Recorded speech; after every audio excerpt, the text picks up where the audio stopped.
आपने लैला मजनू की कहानी सुनी होगी, आपने सोहनी महिवाल की कहानी सुनी होगी, तो आपने योद्धा अकबर की कहानी सुनी होगी, तो कहीं कहीं आपने हीर और रांझे की भी कहानी सुनी होगी।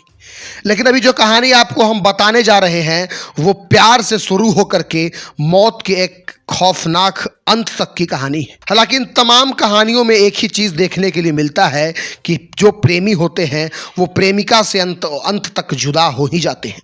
लेकिन ये कहानी कुछ अलग है। अररिया के छोटू की कहानी, अररिया के उस आरती की कहानी, छोटू के नहीं रहते भी जो प्रेम कहानी अमर हो गई है। मृतक के परिवार पर जो पहाड़ टूटा है, उस पहाड़ के सामने नदी भर के आरती खड़ी हो गई है। उस दर्द को सिर्फ वही समझ सकता है जिसके घर में इस तरह का कांड होगा, जिसके घर में इस तरह का कोई वारदात होगा। छोटू और आरती की प्रेम कहानी कुछ ऐसी ही है। आरती और छोटू एक लंबे वक्त से एक दूसरे से प्यार कर रहे होते हैं। दोनों एक दूसरे के प्रेम में खो गए होते हैं।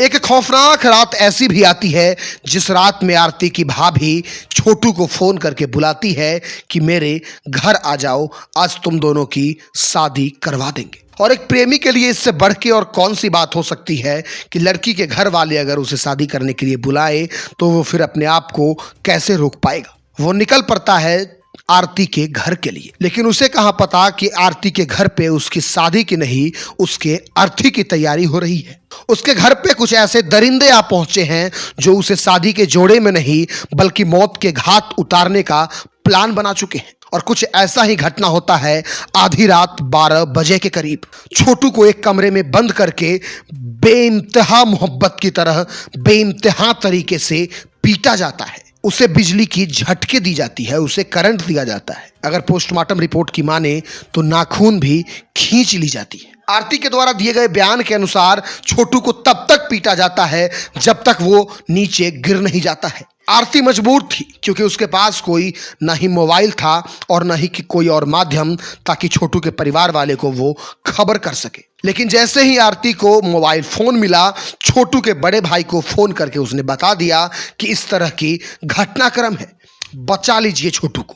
फिर क्या, छोटू के पापा सुबह के 3 बजे के करीब में आरती के घर पहुंच जाते हैं।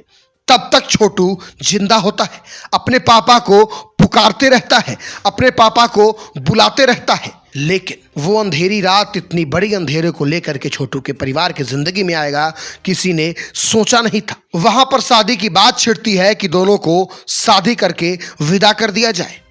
ये सब बात करते करते सुबह सामने आती है, कहीं से उजाला निकल आता है। लेकिन वो उजाला उस प्यार में कहीं से उजाला नहीं भर पाता है क्योंकि अब छोटू इस दुनिया को छोड़ चला था। छोटू के परिवार के सदस्य जब उस घर में प्रवेश करते हैं तब तक छोटू इस दुनिया को अलविदा कह चुका था। फिर क्या, आरती सामने आती है, सर पटक पटक के रोते बिलखते छोटू के साथ रोने लगती है। परिवार के बीच मातम सा छा जाता है, ग्रामीणों की भीड़ जुट जाती है। ग्रामीण लोग की मदद से दोनों गुनहगार आरती के बाप और भाई को पकड़ के पुलिस के हवाले कर दिया जाता है। बॉडी को पोस्टमार्टम के लिए ले जाया जाता है। फिर क्या था, आरती अब अपने बयान से कहीं से पलटते नजर नहीं आती है। इस उम्र के एक लड़की ने एक ऐसा फैसला ले लिया जो कि इस उम्र के लड़की के लिए ऐसा फैसला लेना बेहद ही दुर्भाग्यपूर्ण और बहुत ही कठिन है। यह फैसला ये था कि छोटू की विधवा बन के मैं जिंदगी व्यतीत करूंगी। मैं छोटू के घर पे ही रहूंगी और आजीवन कभी शादी नहीं करूंगी, छोटू की विधवा बनकर के रहूंगी। ये फैसला जितना सुनने में आसान लगता है, जितना बोलने में आसान लगता है, उतना आसान नहीं है। इसे दिल के गहराइयों से समझने की जरूरत है। फिर छोटू के याद में आरती रोती बिलखती छोटू के घर चली जाती है। पुलिस कार्रवाई में जुट जाती है। कोर्ट में ले जाके पीड़िता का बयान होता है। बयान में भी वो सभी 7 लोगों पर नामजद FIR दर्ज करवाती है। पुलिस बचे खुचे लोगों के गिरफ्तारी के लिए जहां तहां छापेमारी शुरू कर देती है। लेकिन इसी के साथ एक प्रेम कहानी समाप्त होते दिखता है। लेकिन इस प्रेम कहानी का जिक्र पूरे भारतवर्ष में होता है। जिक्र इसलिए होता है क्योंकि एक लड़का और एक लड़की का कलयुगी प्रेम कुछ इस कदर परवाना चढ़ता है कि लड़के के न रहने के बावजूद भी एक लड़की बिना शादी के उसके विधवा बनकर के जिंदगी व्यतीत करने की बात कह देती है।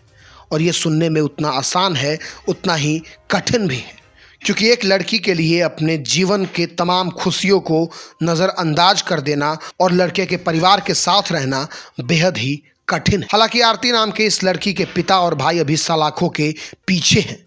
कोर्ट उनसे, पुलिस प्रशासन उनसे पूछताछ कर रही है। मृतक के परिजन का आरोप है कि लड़की के बहनोई, पिता, भाई ने मिलकर युवक को घर में बंद करके काफी देर मारपीट की। सुबह सूचना मिलने पर बरौड़ा गांव पहुंचे। इस बीच लड़की के दरवाजे पर मामला निपटाने के लिए पंचायत चल रहा था। उसी समय लड़की के परिजन ने घर में बंद युवक को बेरहमी से पिटाई करने लगे। छोटू कुमार को बिजली का करंट भी लगाया गया, जिसके कारण उसकी मौत हो गई। हैरत की बात तो ये है कि पिता और भाई सलाखों के पीछे है, लेकिन लड़की के बहनोई को अभी तक गिरफ्तार नहीं किया जा सका है। उसके मौत की भरपाई तो नहीं की जा सकती। उस परिवार का बेटा तो उसे नहीं लौटाया जा सकता है। प्रेमिका को उसके प्रेमी से तो नहीं मिलाया जा सकता है। लेकिन जिसकी गलती है उसे सजा देकर परिवार वालों को सुकून जरूर दिलाया जा सकता है। ब्यूरो रिपोर्ट, सच तक न्यूज़।